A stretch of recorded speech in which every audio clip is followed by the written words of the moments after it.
పాపం రొట్టె కోసం చూడండి, ఈ పిల్ల పావురం వచ్చి ఎలా దీనంగా చూస్తుందో.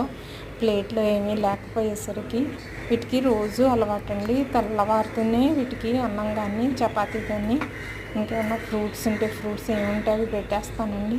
రొట్టె తీసుకొచ్చి పెడదాం వెతుక్కుంటుంది పాపం అండి. తీసుకొచ్చి పెట్టాను, అదిగోండి తింటుంది. తినడానికి కూడా భయపడుతుంది పాపం.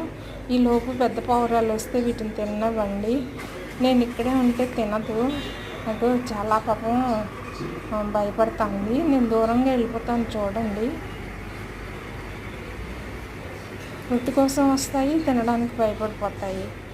అందుకండి చూడండి పాపం ఎలా బెదిరిపోతుందండి. ఈలోపు ఏదన్నా పెద్ద పావురం వస్తే వీటిని తరిమేస్తుంది. నేను దూరంగా వెళ్ళిపోతాను. నేను దూరంగా వెళ్ళిపోతే హ్యాపీగా తింటాయండి. Thank you for watching. Please like, share and subscribe.